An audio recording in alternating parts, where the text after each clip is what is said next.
Hello and welcome to the President's Table. My name is Dan Jones, the President of Texas A&M University Commerce, and we're very glad that you're going to be joining us this evening for our program.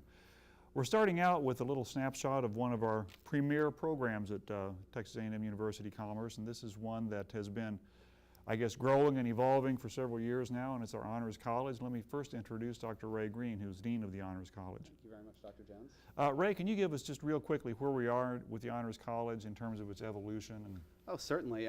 We are in the midst of our 5th year of the Honors College at this point. We've got roughly 185 students in the Honors College, and we have just about completed recruitment for next year's class. Really great cohort profile. Average student is in the top 4% of their graduating class, 28 ACT. It's astounding. Yeah.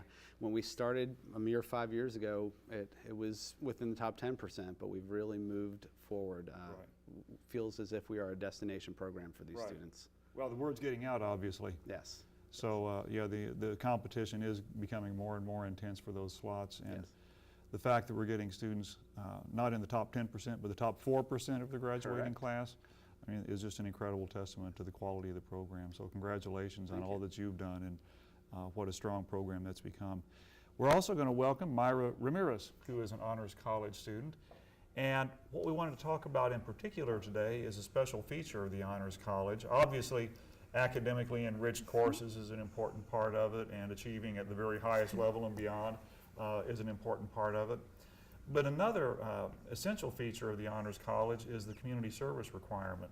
And Dr. Green, let me ask you first to describe briefly why we have that requirement for our students, and then we'll ask Myra to talk a little bit about her project. Certainly, there are a number of excellent reasons for students to do community service. At the most basic level, we believe it's nice for our students who are receiving a free education to give back to the university and community in which they live. We also believe we try to have them do it as locally as possible, a lot in Commerce, Greenville, Sulphur Springs area, so that we can build ties with the community around us, improve those relationships. There's also research out there, though, that shows that students who do what are known as high-impact practices, like service learning, community service, do better in school and have a better educational experience. So you wrap all those things together, it just makes sense that students do that. Right. So the community gets something out of it, but the students themselves get a great deal out of it as well, because it increases their engagement with the program and ultimately with their own education. Correct. So Myra, tell us about what you're doing in the area of community service. Well, right now, me and several other students, 2 others are volunteering at Woodrow Wilson High School in Dallas. And we're just helping them. Right now, we're getting ready for tax. I'm not sure if it's still tax. It might have changed. Oh, it's changing to STAR, but I don't know if that's happened yet either. I think it's happening about now, in fact. Right. But yeah, they still got to get ready for it, right? Yes, and we're helping them specifically with math, geometry, algebra, and pre-calculus. All subjects which we feel pretty good about. Good. And I did pretty well in high school in those subjects, so I feel pretty confident about helping them get ready for not only just the tax or STAR, but just doing better in class. Right. So that's a lot of fun. So how often do you go? And just talk a little bit about the way the program works. Well, we go every other weekend. We started this in January, and we're still going. We went this past weekend.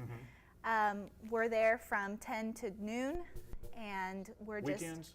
Every other weekend. Every other weekend. Okay. Every other Saturday we're there, but even on the weekends that we don't go, the program still goes on. So these students get the maximum amount of learning and hands-on help. Sometimes we'll help them with their homework, but right now we've been focusing on just getting them ready for their testing. So we've been working through past tests, just getting them familiar with calculator applications, how to read the problems. That's what we've been doing. Kind of attack strategies. Right. So what skill levels are you encountering in these high school students in terms of their math abilities? I would say comparable to what I had in high school. You know, I think that we're all I understand how much they understand at the time. And even though I've had college level math, I can still go back and, I guess, kind of see it through their eyes? Right, exactly. So even things that they struggled with, I can tell them, you know, I struggled with this too, but this is how I did it, and this is how I got through it at the time that I was taking this class. Which is so important, you know, to help students master concepts, because I can remember taking a class, a math class. I'm an English major, okay, so math was a little tricky for me, although I was fascinated by it. And I had a professor in college who was brilliant. He was a brilliant mathematician. And every once in a while we would kind of get a little inkling into his brilliance, but the rest of the time we were just completely lost, you know? Because he couldn't see it through our eyes. Right. He had forgotten what it was like for math to be hard at that level. Yeah, I certainly have not forgotten. You know, math I still struggle with, but I like it. It's a good challenge. Right. It keeps Right. me on my toes, and I like it a lot. Not enough to major in it. Yeah. But it's understandable, and I'm always taking time to let them know that if I'm going too fast, you know, please stop Right. me. You know, please let me know if I'm moving too quickly or if you need me to explain something, because I might have skipped something that you didn't cover Right. in class. Right. Now, where did you go to high school? North Mesquite High School. North Mesquite. Okay, you didn't go to Woodrow. No, but- I didn't. But hadn't been that long since you went to high school Nope. either. So, No, I can still relate. well, and I know that's something Dr. Green and I appreciate, because for us to teach them whatever we're an expert in is one thing, but for someone like yourself who's just been through it not that long ago, can really understand their perspective. Absolutely. It means so much more. So, Dr. Green, what other kinds of community service projects do you have going in the Honors College? We do have a lot of mentoring and tutoring on campus.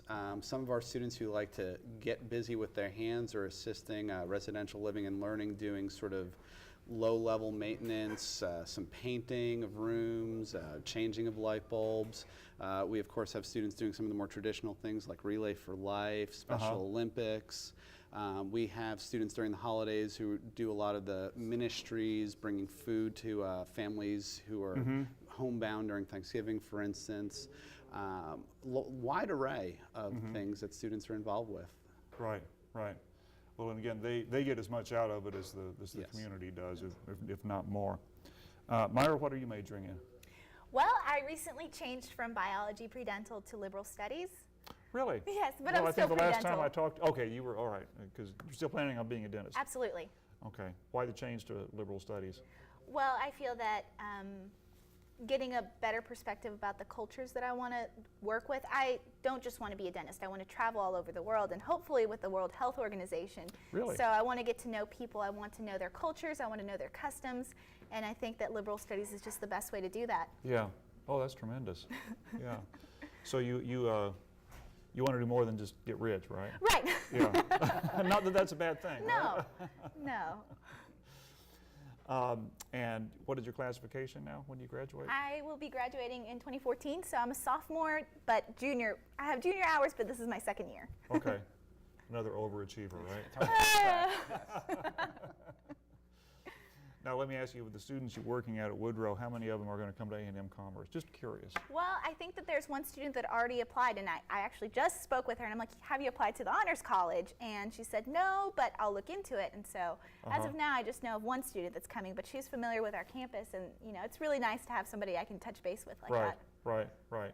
Well, again, it's so important for students at that phase of life to think of the university study as something that's open and accessible, not something distant and scary. Absolutely. So, well, Dr. Green, congratulations on the great work that you're doing in the Honors College, and Myra, congratulations on the great work that you're doing, not only in the classrooms here at Commerce, but the classrooms at Woodrow Wilson High School in Dallas. Thank you. And thanks for being our guest. We'll be back in a moment with our second guest on the President's Table.